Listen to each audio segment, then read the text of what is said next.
mwongeye kwirirwa neza abakurikiye televiziyo yacu Mide Sagesse turabasuhuje kubemera Imana mukomeze muhabwe umugisha nayo kubatayemera ibiyereke muyimenye kuko Imana iriho kandi irakora. So tugiye kuganira kuri point ivuga ngo iyo umuntu apfuye nyuma y'urupfu yo kubona umuntu atagihari ajya hehe.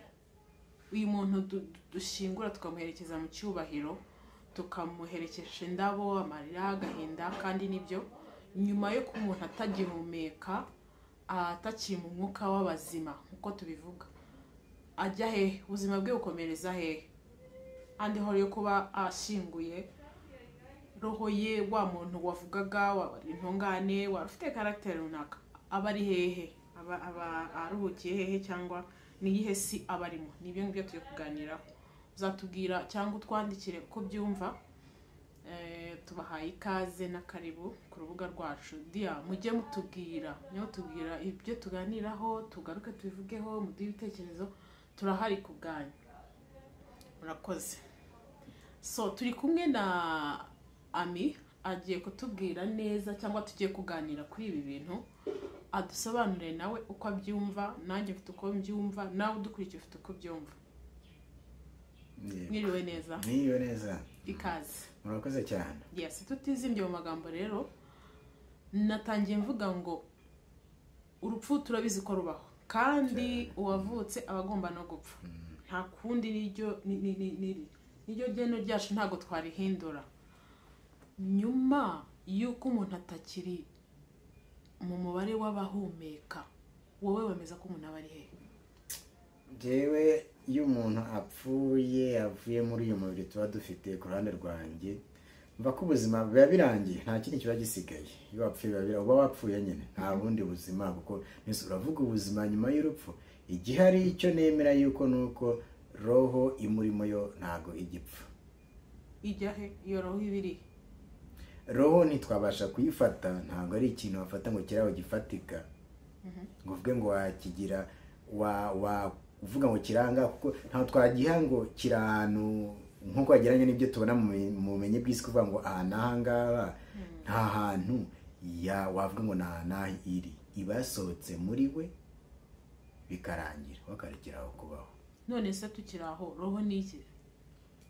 Roho ni wowe nyirizina, kuko buriya ikintu gihari uko umuntu tumubona ukabona ni umubiri we, ariko niyo nsinziriye se cyangwa nkaba hari ahandi hantu ndi hariye mvuga ngo ibindimo ngewe nyirizina. Kuko ubona yuko roho ntigaragara. Hari kuvuga ngo umutima wanjye se cyangwa mfitemo ibintu, ariko umutima nawo ni inyama uvamo.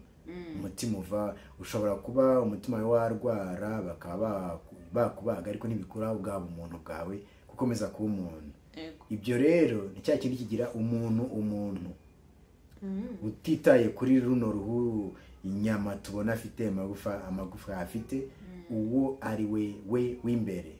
Nongo rero niyo roho ye, kuko yo ikomeza no kubaho nyuma yaho, kuko roho yo ntabwo ipfa, ariko ntifatika ni wayibona. Ntabwo yibonesha amaso yawe, nta nubwo wayifata, ariko yurecyaho kubaho biba birangiye. Njyewe rero nemera ko umuntu wapfuye aba agihari. Abagihari ari hehe? Wenda nawe birakugora kwa kurumva turacyavuga ya roho ye tuvuga, n'ubundi kumva ngo yagarutse aracyahari. Ari hehe, ahamara iki mu buhe buryo? Hari uyu mubiri dushingura, uyu nguyu physical appearance, tukabona ko yangiritse byarangiye. Kandi roho nkuko turimo kubivuga ni wa muntu w'imbere, wa wundi ukomeza gukora niyo usinziriye cyangwa uri no muri koma, ukagaruka ukazavuga uti dore ndahangaha nabonaga ibi n'ibi. Nemera rero ko umuntu wapfuye hari uburyo bundi ashobora kuba hari. Arahari, twamushinguye, arabona ibikorerwa aho ngaho byose, ariko nta kintu ashobora kubikoraho kuko deja yamaze. Uravuga neza ko yamaze gupfa, byinshi ko yagiye, ariko se tuvuge ni nk'umuntu kuvuga ngo arahari. Hari abo tudashingura se wenda bitewe n'uburyo ashaka ko yapfuye, mugasanga wenda ahiriye mu nzu se cyangwa mu mpanuka yarahiye burundu, nta kantu gasigaye. uwo muntu niba ahari mu buhe buryo ahari ngo amare iki ko twamaze kumushyingura twamusezeyeho bamwe tukanavuga ngo naruhukire mu mahoro. none se ntabwo wemera ko hari abantu bapfa bakazuka? oya, upfuye ukazuka waba utapfuye. yego. kandi ikindi gihari, iyo umuntu yapfuye aba yapfuye. iyo uzutse ni ka kanya gato kabayeho, ariko n'ubundi amaherezo uba uzapfa. kuko igihari ucyambaye no mubiri, amaherezo ni ugupfa.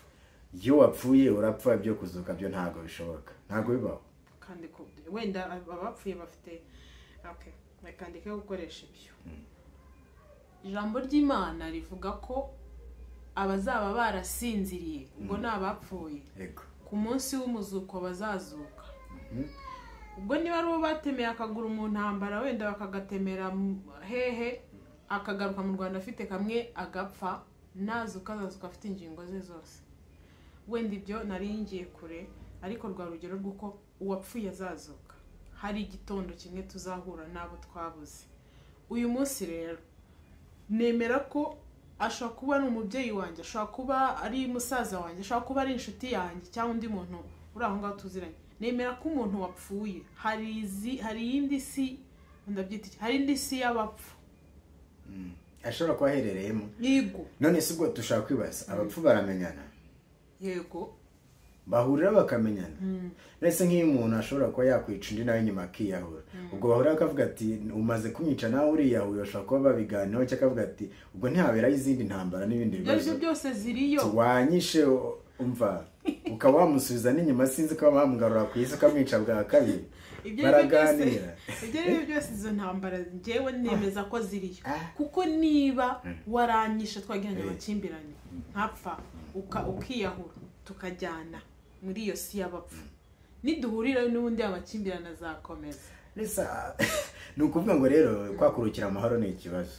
ahubwo wa mugani, iyo ubwiye umuntu ngo aruhukire mu mahoro, wamwubashye n'ibyo, ariko se ayushuwa ko ayaruhukiyemo? ni ikibazo. wenda nibyo umwifuriza, nkuko twifuriza abantu umunsi mwiza, azagira umwaka mushya muhire cyangwa n'ibiki.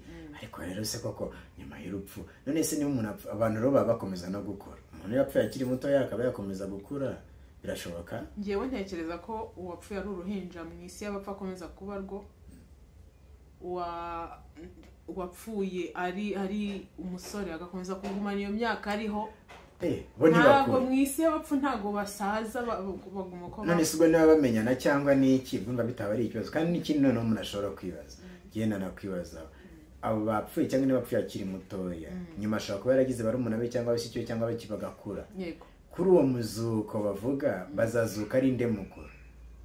yapfuye agira agahinja, bazazuka n'icyo kigero bari bagezemo. nuvuga ntibazamenyana rero, kuko mu ijuru tujya ntabwo tuzasaza, cyangwa igihe no mu ijuru ntituzamenyana. oya. ubwo numva ngo ushatse uva yuko mu ijuru abantu bazamenyana, nka namya kanaka, uyu yari umugore wa kanaka, umugore wa kanaka. yego. iryo juru rero ryawe nta kigenda. uyu yari ba mwana.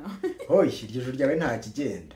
byaba ari bya bindi twumva mu isi yacu dushaka kujyanayo, ariko igihari iryo juru. ariko niyo narebye uburyo abantu baryigishamo, usanga ariko ryaba rimeze.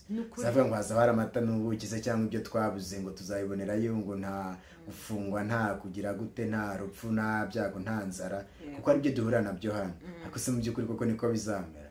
ntawizi. icya mbere ngiye nk'uko bivuga, nta muntu urapfa ngo agaruke ngo abitubwireho. kandi bahari barapfa bakaza. uwo ntabwo yari yapfuye. yapfuye urapfa. yapfuye urapfa. ubu umuntu baba bamufashe bakamutwika byenyeho, cyane inyamaswa yamuriye, bamufashe bakamutwika, cyangwa se umuntu yariwe n'inyamaswa, hanyuma nyuma ukavuga ngo uwo muntu agiye kuzuka. ibyo byose iyo roho ye ibihari. genda byemera ko ibihari, kuko yo ntiyapfa, kuko yo nta nubwo wayikoraho. naho ino mibiri yacu niyo mpamvu ibora. ariko si mu by'ukuri ibyo kumenyana rero byo byaba ari ibindi byazatuma n'ubundi ryajura abantu ntabwo bazabasha kuribanamo, n'ubundi bazaryirukanwamo tu. oya, ntaho bajya. wenda urupfu nuko ari rw'Imana yagize irembo kugira ngo tugere mu ijuru cyangwa tuzarigeremo. ariko ntekereza ko impamvu yarugize irembo ni uko izi neza ko muri rwo harimo ubundi buzima. mu kurugira irembo birani twebwe tubivuga ariko si ubundi byari gushoboka yuko imana irema umuntu udapfa. Ntabwo byari gushoboka. Reka nkubwire, muri Edeni Imana irema ikarema ibintu byose, ikahereza Adamu na Eva kuba mu ngobyi ya Edeni. Hari ibituzi yabahaye, niko batubwira. Yego, hari ibyo niko birivuga. Igira n'ibyo ibabuza kuryaho. Eva aza kurya ku giti cy'ubwenge, amenya ko yambaye ubusa kandi ntabyo yari azi. Muri cya giti cy'ubugingo atariyeho harimo ibintu bibiri. Kuba yariye ku giti cy'ubwenge, ubwenge bukaza agahita atangira kwihisha. So Imana yari yamuremye nta bwenge, ntabwo yari yamuhaye deja, kuko urumva Adamu na Eva yakoze neza ubwo mushimye neza. Imana yaremye umuntu utagira ubwenge koko, irangije bushyira mu giti. Nese yakuyeho ubwenge bwo kugira bwo kujya ku icyo giti. Ni Satani wamwoheje. Iriya nzoka yari ifite ubwenge. Ako se ni inzoka ubundi tuzi, kuko burunjyanye ahantu heza hashimishije ni ikibura. Niba uvuze mu bijyanye n'iremwa se cyangwa iyo Edeni. Edeni ntabwo yabayeho. Edeni irahari, ntabwo yabayeho. None se Imana wemera nayo bavuga hariya yo kuvuga yuko yaremye, iriya Mana yari ishoboye byose cyane, yari izi byose se? Ntabwo rero byaba binyuranye, kuko iriya Mana hariya ntabwo yari izi byose. Yari ibizi kandi yari izi neza ko yababuje kuri kiriya giti, izi neza ko nibakiryaho bazamenya. Yari no kumenya ko bazakiryaho, ndetse n'umunsi bari kukiryaho ntiyari kwicuza kuko yari kubizi ko bagomba kukiryaho. Kandi ikindi, uwo Satani niba ari inzoka, ntisi inzoka y'icyo gihe niyo nzoka y'ubu ngubu. Inzoka z'ikigezi nabihomberamo ngo bagomba kuzimena agahanga kuko nizirengana. Niho uwo muvumo wawe. Oya, zirarengana. Nese kera buri inzoka yagendeshaga amaguru, ko ngo bayivumye ngo igatangira kugenda hasi igikururuka. Yagendaga itese ubundi imbere, yari ifite amababa. Yari nk'umuntu. Naho se niba bavuga ngo Imana yaremye kuri munsi kandi ishusho batwereka hariya, wenda ngiye kuviza ariko niko biri. Utudutabo tubamo ibishushanyo, Yehova bo bakwereka ko ari inzoka yari iri mu giti, n'ubundi ikurura inda yituzi. None se ikindi nibaza, kuko nyuma yaho niyo ukurikiranye ukareba uburyo bavuga ngo Imana yahise ivuma muntu, ituma ku isi habaho ibiti by'amahwa n'icyo ngo iby'amahwa kugira ngo azahinga avunitse, ndetse n'umubyeyi abyare ababaye. Ngo ndavuga ku igitsina gore. Ariko se mu by'ukuri nuvuga ngo mu bintu Imana yari yararemye nta mahwa yari yaremyemo. Byose amahwa yazanywe n'umuntu rero. Yazanywe nuko umuntu akoze icyaha, nuvuga ngo mbere nta mahwa yabagaho. Imana ikirema muri Edeni nta mahwa yari ahari. Nuvuga ngo hari ibintu byaremwe kubera ikosa umuntu yakoze ry'umuntu. Ni ukuvuga ngo rero tugarutse kuri kiriya giti cy'ubwenge bariye, agatangira kumenya ko yambaye ubusa. Ahubwo icyo nibaza, Eva ko ari we wariye kuri ruriya rubuto akaza guhaho umugabo we, yamenye mbere y'umugabo ko yambaye ubusa, cyangwa bombi bamenye rimwe ko bambaye ubusa? Kuko hari uwariye mbere y'undi. Urumva ntago wenda Eva ngendeye ku byo banditse, nubwo urumva Eva yarabimenye kuko yaranagize ubwenge mbere, amenya ko n'umugabo yambaye ubusa, kuko yisaherezaho umugabo we, bombi bararya. Gusa ikibazo ni ukumenya ngo urwo rubuto rwari uruhe, niba yari avoka se cyangwa yari pome cyangwa se yari sinzi. Ariko biriya ni ikigereranyo, ntabwo ari ukuvuga ngo niko byagenze mu by'ukuri. Hanyuma ikindi rero, aba bantu iyo baramuka bariye ku giti cy'ubugingo, turahita tugaruka hamwe twahagarikiye, umuntu yari kubaho adapfa. Ntabwo byari gukunda. Umuntu agizwe n'umubiri agomba gupfa uko biri kose. Umuntu agizwe n'umubiri kandi umubiri urasaza, uko biri kose yagombaga gupfa. Nta kuntu umuntu atari gupfa. Gute se afite umubiri urangira? Kiretse niba ariko wagizwe n'ibindi bintu bitarangira. N'isi ari mu bwayo nayo irarangira, igenda igira impinduka. Ntabwo rero umuntu atari gupfa ko yagombaga gupfa. none se umuntu wamushyira mu imashini isya cyangwa ukamushyira mu muriro ugize ugatwika ntashye? Ibyo ntibirashoboka. Cyego mutubwira ko rimwe na rimwe hari abagiye mu myobo harya mu rwobo rw'intare cyangwa ni hari n'abaciye harya bandi batatu Saduraka, Meshaki na Abedenego cyane rwose ni mu itanura ry'umuriro ngo birakunda bajyanamo na Yesu Kristo. Icyo gisi yari yarabayeho cyangwa yaramanutse mu ijuru? Uwabashyizemo yababwiye ati ba bantu ndabona bari kumwe n'undi muntu wa kane ntarimo kumenya asa n'umwana w'intama w'Imana ngo niwe wari uhagararanyemo nabo. Okay. Ariko igihari byo ntabwo twanabitindaho. Gusa icyo nibaza ni ukuvuga ngo uwo muriro uko biri kose uri bushye urashya, ibyo biranashoboka cyane kuko niyo turebye ushaka gusanga ahantu hahiye hagasigara akantu gatoya katahiye, akaba ariko bari barimo. None si ibyo bingana nuko batubwira ngo Abanyayisiraheli bambutse inyanja itukura, kandi ibyo ntibishoboka rwose. Gute se atekereza mu munsi umwe cyangwa mu inyanja nayo ubwayo n'ibirometero ifite bingana kuriya, niyo watandukanya amazi hahita hacikamo icyobo kinini. Nyuma yaho ngo wayinyuzemo wabashije kuyambuka. Hari indirimbo ivuga ngo iby'Imana ikora biradutangaza, nta n'uwamenya uko biri. Ntabwo wabimenya. Birashoboka ko iyo nyanja bayitambutsemo. Oya, nibyo ni birashoboka, ariko mu by'ukuri ni ikigereranyo. Ntabwo inyanja bari kuyambuka. Kandi ikindi gihari, niba barambutse bikagenda kuri bakishimira yuko nyuma Imana y'isengera ikahateranya ikica Abanyegiputi, Abanyegiputa nk'uko bamwe babivuga Abanyamisiri, bo ntabwo bari abantu b'Imana.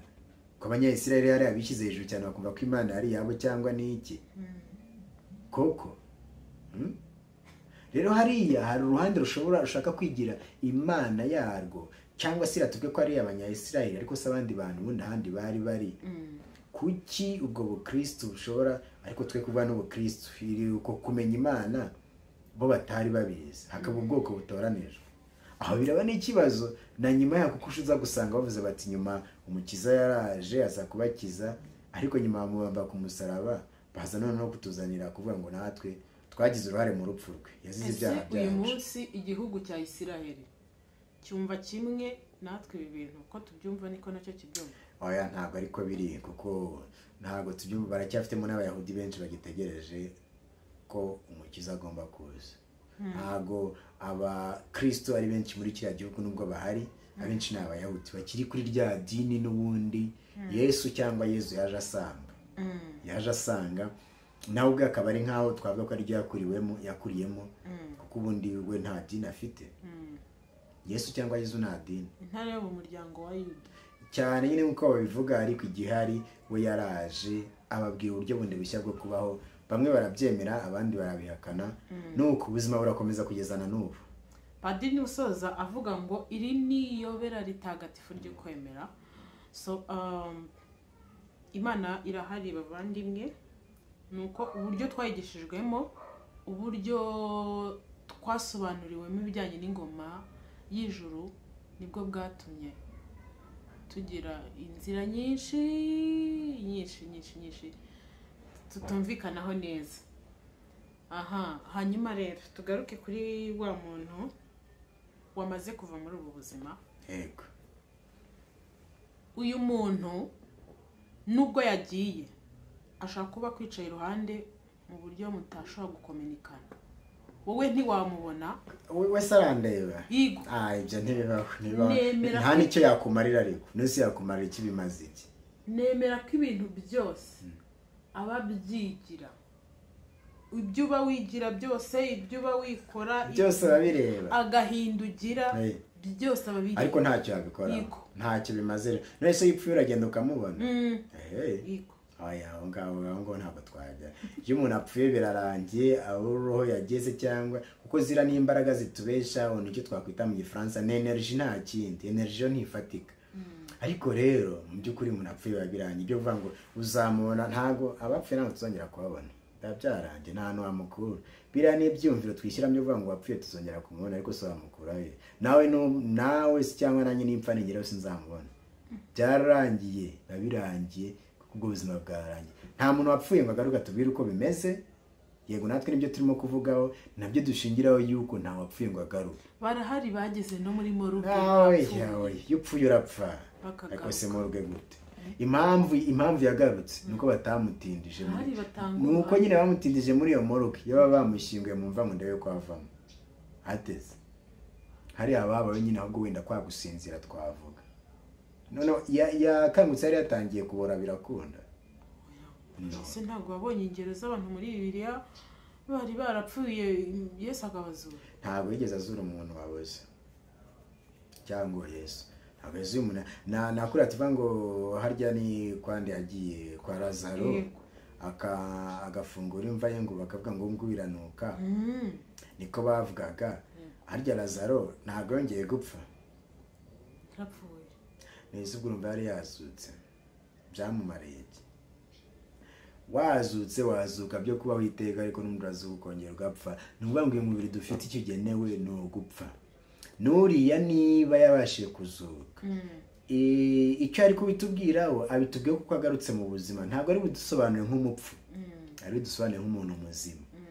Icyo twakwita mu Gifaransa experience ashobora kuba yaragize cyangwa iyo experience ashobora kuba yaragize mu rupfu ntabwo arimo kwivuga nk'umupfu arimo arabivuga nk'umuntu uri mu buzima. Niyo mpamvu rero ntabwo wakwemera ngo kanaka ngo yazutse arimo tubwira ngo abapfu ko baba biyumva guteze. Ni nk'uko no mu buzima busanzwe burya nta muntu wakubwira ubuhamya bwe niba ubuzi ibyo atubwira n'ibindi birengaho utabasha n'ubundi kwiyumvisha. Ntabwo wakumva ubabare se cyangwa ibyishimo umuntu ashobora kugira mu kintu. Niyo mpamvu rero no ku rupfu byo vuga ngo umuntu yapfuye yazutse yazuka atazongera gupfa ariko niba ruba rukigutegereje ntabwo uba wapfuye. Iyo upfuye urapfa kandi ikindi mvuga iyo umunsi wawe gupfa utaragera ntupfa ariko wageze urapfa. rero njyewe impaka nari mfite ndumva zashiranye ndumva zashize ntazi wemeye ko nyuma y'ubuzima nta bundi buzima se cyangwa urumva ko bugihari wowe? oya nyuma y'ubuzima so wenda n'abandi baratubwira batubwiye niba ko nyuma y'ubuzima hari ubundi buzima. Ubwo buzima bumeze gute? Buri hagana hehe? niba umuntu tumushyinguye ko biba byarangiye ubwo buzima bumeze gute? Abacu tuzongera kubabona cyangwa ntituzababona cyangwa se nitugereyo bizamera gute? Hanyuma so umuzuko abantu bazazuka bameze gute? Umuntu azazuka ari umwana wandi warapfuye akiri umwana ko ashobora kuba yaragize bakuru wese cyangwa n'ikibongeye bagasaza bazabasha kumenyana bizagenda gute? Hanyuma uwo muriro w'iteka dushobora kuba duteganya tuvuga ngo bamwe bazajya mu ijana bagiye mu muriro w'iteka ushobora kuvuga ngo abo ukanaka simo kumunamo hano ngo ubwo ndi mu ijoro asanga buri ari mu muriro w'iteka tu ati kandi mubwira n'ubundi urumva ko nani n'uwo muriro w'iteka nta muriro w'iteka nta ugomba kubaho. Umuntu agashya iteka ryose cyane ntabwo bishoboka. Umuriro w'iteka wo ntabwo umuntu yashya iteka ryose ndetse n'iyo umubiri ari umubiri wawe utwika ugashya bikarangira kandi iyo mana yaba ari ingome ku buryo burenze.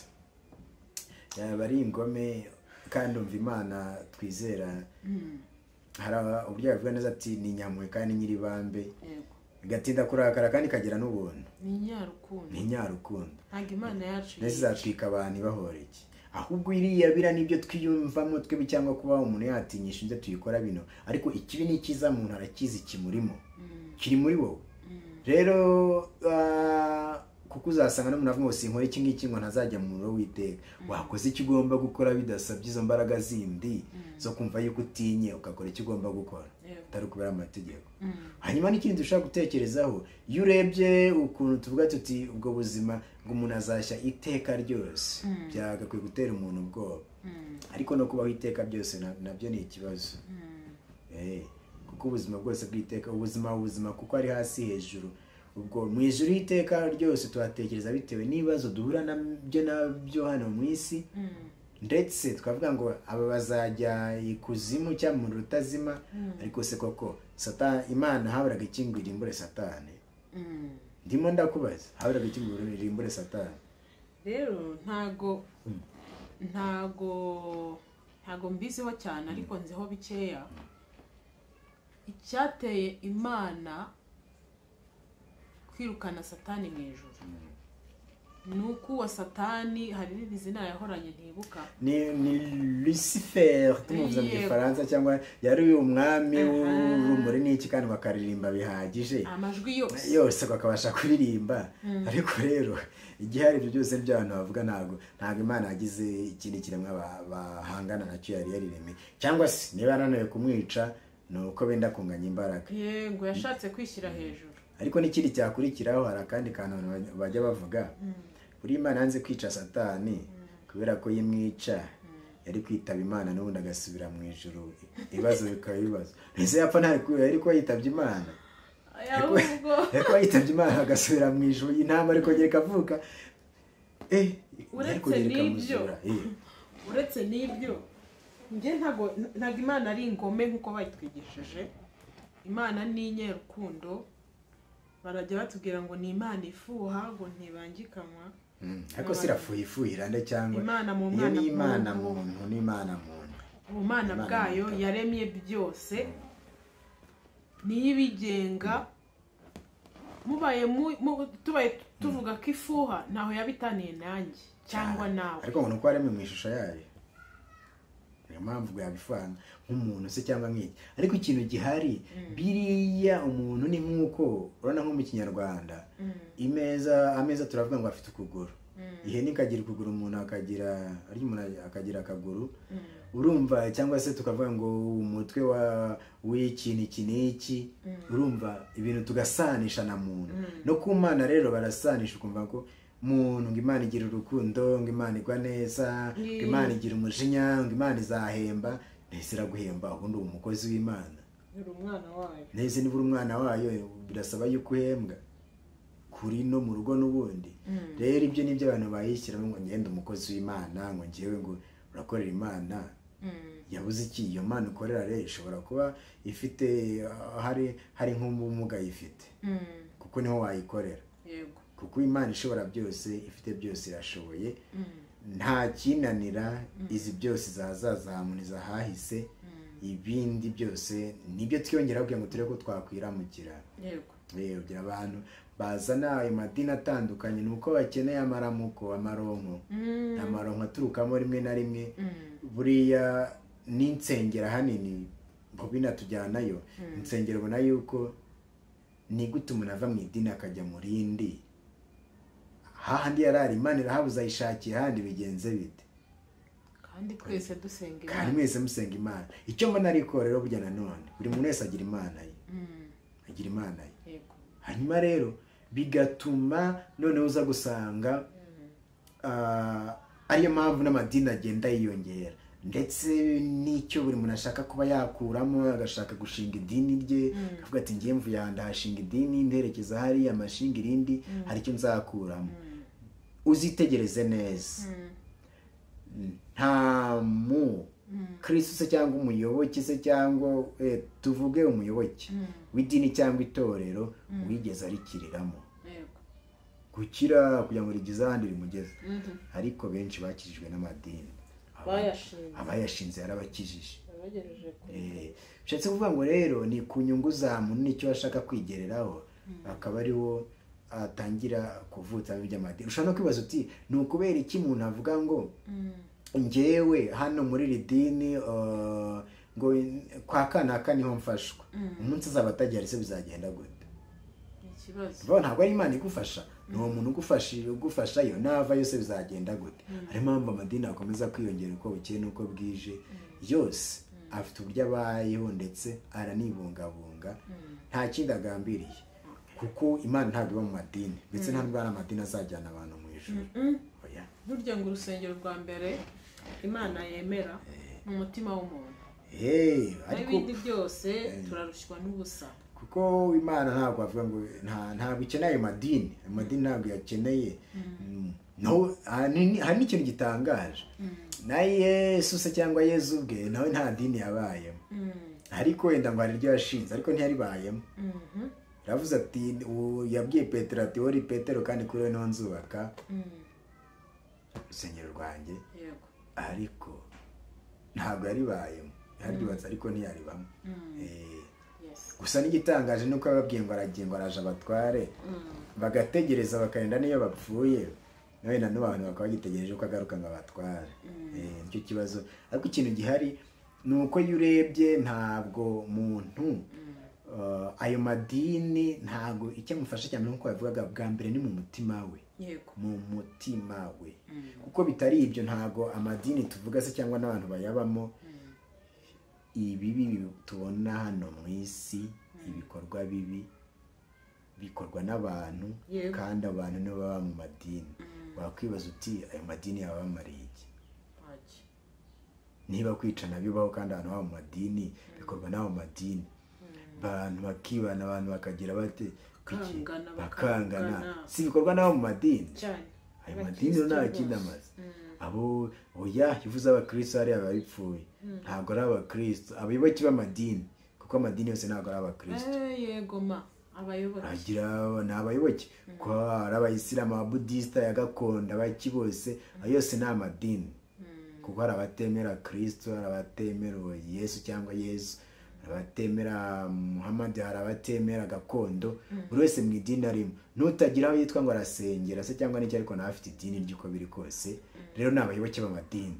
Abantu ba mu madini, ariko ayo madini n'amatorero se cyane naho bitandukana, bamwe ngo ni amadini abandi ngo ni amatorero, ukibaza ngo ni ibiki ubundi. Nta kiro bibamarira ahanini. Usanga ni ibyo gutuma umuntu akomeza kubaho. Yego idini ntiwavuga nta kintu mariye umuntu 100%. Ikibazo nuko tuyabamo nabi. Abantu bari bakwiriyemo kuyabamo neza, gufashanya bagafashanya, gutezanya imbere bagatezanya imbere, kungukiramo n'izo nama ziko abantu bari hamwe, buri abantu bari hamwe bagira icyo bunguka, bikaba byagira bibageza. Ikibazo kivuka nuko abantu usanga batayabayemo neza. No kubera inyungu za muntu bikabaye ikibazo. Ikibazo ugasanga ibintu byapfuye, buri wese abigoragoje uko ashaka. Ugasigara wigisha ngo nawe ujya mu nzu y'Imana imbokoboko. Cyangwa ibiceri bisakuriza Imana. None se ubwo n'igiceri cy'ijana gisakuriza Imana yishyize kuri momo, nabwo kirakomeza kikayisakuriza cyane. Urumva ni ikibazo, n'uburyo abantu barimo gukoresha ngo gira hano urasakuriza Imana se cyangwa uragenda gutse kugira ngo urebe ko umuntu yagukuramo makeya nawe yibereho. Ariko igitangaje nuko byose muri Bibiliya birimo kandi banayikoresha. Ngo nubura ubwenge harya bizagenda gute? Rero niba kurusha ubwenge ibyo nibikora nta kundi. Ko kantu karaza hakazirindi jambo ngo uwizera umwana w'umuntu avumwe. Urumva rero hari abayoboke b'amadini benshi bizera beneyo akamubonamo imbaraga kuzibona ku Mana yigishwa cyangwa ku Mana yabwiwe. Ati ntasengeye kwa kanaka afite umwuka wera w'Imana wani. Ijambo ry'Imana riravuga ngo aho umwe cyangwa babiri bateraniye Imana iruka ikabana nabo. Rero nibyo twaganiragaho. Niba uri umuyoboke w'idini cyangwa uri umukristo, banza umenye neza Imana usenga iyo ari cyane rwose, kuko iba mu mutima wa muntu n'akana kagivuka kazi kagira umutima nama ko umuntu agenda kurugakura kuzageza ugize umwanya aho cyagiro cy'ubwenge, umenya ubwenge. Ikiza n'ikibi umuntu abakizi. Abakizi ntabwo bisaba ayo madini, ahubwo ayo madini rimwe na rimwe ashobora no kukuzaniramo ibi ugashiduka wanabikoze utabizi. Kuko benshi barahangaye cyangwa n'intambara zikaba ngo bamwe barimo barabohoza abandi ngo bashyire mu madini kandi bitari bikwiriye. Nanabikoze ikiganiro uretse ko cyo kiri mu Gifaransa, aho none narebaga mvuga ni ku bijyanye na intambara zibaho. Hariho n'intambara z'amadini. Madini n'intambara zigize n'isasu ryarakoze, ndetse urabona izo bita guerre croisade zabayeho. Izo zabayeho kandi kiliziya ubwo yashaka kwagura se cyangwa bashaka no kwisubiza Yerusalemu naho Yesu cyangwa Yesu yabambiwe, naho imva yiri, cyangwa se bashaka no kwagura ku buryo n'imisarabo ubwayo bajyanaga izo nakwita niba bagiye ku rugamba, ayo macumu ndetse n'imyambi amwe akoze mu buryo bw'umusaraba bakayahereza umugisha. Urumva croisade croix yameze nk'imisaraba. Ariko na za jihad z'abayisilamu ntagatifu twarazigishijwe cyane. Kumva niba upfiriyemo koko witanze. Na n'ubu rero hari ubundi buryo bikomezamo, ugasanga umuntu arakwigisha arakubwira ngo no nawe ubwawe yicara ubuzo ngaho urara mu mashyamba agira gutajya munsi y'amazi yangiza n'Imana n'ubukumve, cyangwa se ugasanga umugabo n'umugore barabipfuye kavuga uti aho yayemera ukubitwe nta kibazo buriya uri kumwe n'Imana. Umugabo wawe nyine n'ikigeragezo ufite ariko nta kuri cyangwa umugore wawe ukumva yuko rero ibyo byose ngo ni mu mugambi w'Imana byose bikozwe. Kabashiduka hari ibyo wangirije. Ikibazo rero gikomeye cyane abantu barakwiye kwitondera. Yego rwose. Hanyuma hari ikibazo njye nibaza ko duhirimbanira n'aya madini buri wese akaneswa no kumva avuga ngo sengera muri iri dini ryitwa gutya, yemwe mukarwana ishyaka doctrine cyangwa amahame y'idini yanyu mukayabungabunga cyangwa tukayabungabunga ko natwe tugira aho dusengera tukayabungabunga. Uramutse usanze ibyo bintu byose wavunikiye ku isi nibyo kuko biravuga ngo imirimo wahirwa bapfapfira mu mwami, umwuka ati imirimo yabo myiza ikagenda baherekeje. Turamutse dusanze ibi bintu twavunikiyemo hano, aya majoro twaraye dusenga, amanywa twiyirije, amafaranga twatanze inyubako byinshi cyane, turamutse dusanze ibyo bintu Imana bidakora mu ijoro. Akora nubwo bikora ntabwo Imana yabishyizeho. Ntabyo yashyize rwose n'abantu babishyizeho. Nese Imana yaragusabye ngo wirize kugira ngo igire ibyihindura muzo. Niko babivuga ni nako bimwe byagiye byandikwa. Hari n'ikindi kiganiro nakoze uretse ko nacyo kiri mu Gifaransa. Bibiliya buriya itandukanye n'ijambo ry'Imana. Biratandukanye. Gute? Kiri mu Gifaransa, icyo kiganiro ndanzayishyira mu Kinyarwanda. Ariko biratandukanye kuko ibyanditse muri Bibiliya byose ntabwo ari Imana yabivuze, ntabwo ari ijambo ry'Imana. Bibiliya ntabwo ari ijambo ry'Imana. Nese Imana niyo nk'iyo uvuze tugiye nk'aho handi twahereye mu isezerano rya kera mu gitabo cy'intangiriro. Yego. Ni Imana yandikaga ko yabwiye umuntu uburyo yakozemo intuza yaremyemo umuntu. Hariya barayibeshya. None hoye sino kwibekera n'uburyo ni nkuko tuvuga ngo habayeho Gihanga wahanze u Rwanda, abandi akavuga byagenze gutya cyangwa Ngunda ngo yarameze gutya. Ngunda ntiyabayeho. Ni igitekerezo gifasha abantu kugira uburyo bitwaramo. Ahubwo ikibazo nuko abantu babifata nk'ihame. Imana yaremye ku munsi wa mbere wa gatandatu wa karindwi araruhuka. Iyo Mana inanirwa yari Imana bwoko ki? Imana yari ikeneye kuruhuka. Hariya rero bayanditse nk'umuntu. Yego. Kandi se iriya minsi 7 ubundi ivaye kuko na nyuma twaje gusanga iminsi 7 na amasaha 28 amasaha 28 akomokaye kuko ibyo twita science byagiye bikura ari byo byagiye bigenda ngo tugize amasaha 28 uretse ko no munsi atari amasaha 28 yuzuye na amasaha 23 n'iminota 50 n'ingahe n'amasegonda. Ari nabyo bituma nabyo nabivuzeho ariko biri mu Gifaransa bituma ukwezi kwa kabiri rimwe na rimwe kugira iminsi 28 ubundi 29. Ubwo rero ibyo byose uko science yagiye itera imbere na technology hari ibyo ugenda usanga muri Bibiliya koko abantu niko batekerezaga ntago wabarenganya ariko twe kubifata nk'amahame. Ni igitabo cyagufasha kirimo inyigisho nyinshi ariko si igitabo cya science nta n'umwe ari n'igitabo cy'ubumenyi bw'isi wajya kureberamo. Harimo ibitekerezo byinshi byafasha umuntu ariko byose ntabwo ari ijambo ry'Imana. Ubwo rero nkuko wambwira uvuga uti byose n'Imana yabivuze sinzi ukuntu warumbajijeho. Yego. Uvuga uti Imana hari byose ntabwo ari ijambo ry'Imana. Yego. Ubwo rero tuvuze ngo ni ijambo ry'Imana dufitemo ryose cyangwa byose wabifata nk'ihame waba wibeshye cyane. Wibeshye cyane kuko Imana y'isezerano rya kera uzabona ko itandukanye niyo mu isezerano rishya bigucanye n'abantu mwe rero. Yego. Nemeye niyobera ritagatifu ryo kwemera ariko rero nta n'amayobera arimo naguciye mu ijambo. Nta mayobera arimo ahubwo icyo tudashoboye kuba twamenya icyo tuvuga tuti twemera ko tudashoboye kubimenya twe kuvuga ko byayoberanye cyangwa ari iyobera. Ntabwo ubwenge buragera kuri iyi saa ariko mu minsi iri imbere ubu umuntu waje telefone itarabaho waho telefone itarabaho byari byo kuvuga ngo wapfuye yagiye karese cyangwa n'iki sibyo. Telefone ayibonye yakumva ko bimeze gute. Wakwemera ko ubu ngubu wavugana n'umuntu imbona nkubone ari kure. Ababayeho bitarabaho wabumvisha iki? Indege ziragenda abantu barajya mu byogajuru. Hari n'ibindi navuzeho nabyo uretse ko nabire mu Gifaransa n'abashobora ajya kureba ariko nzangiye nabivugwa no mu Kinyarwanda. Yego. niba abantu baragiye nko ku yindi mibumbe cyangwa se n'abantu hari bino byogajuru byacu dufite no mu minsi ndumva icyogajuru cyaragiye n'ejo kindi kigiye gutabara abari bamaze y'amezi 9 barabuze uburyo bwo kugaruka.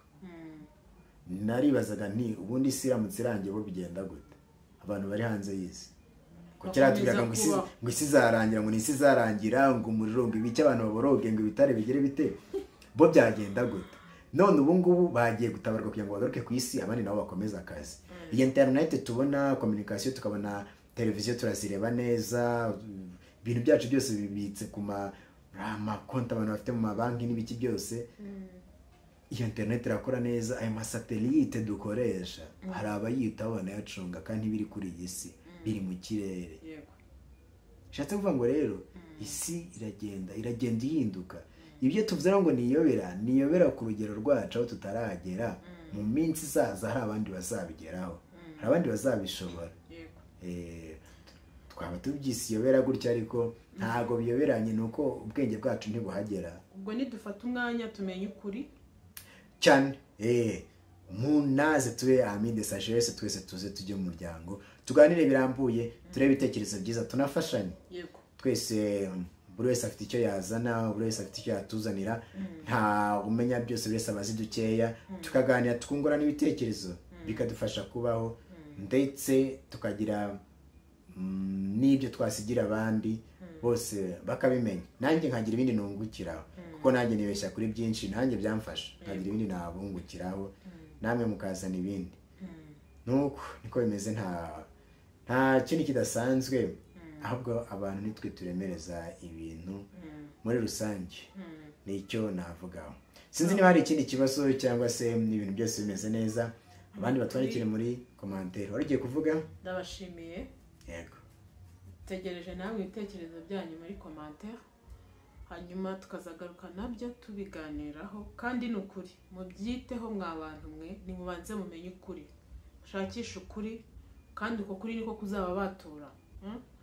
Rero karibu kuri channel yacu muduhe subscribe niba utarayikora hanyuma sharing inkuru igere no ku bandi ibindi ubundi Imana ikomeze turindane hamwe.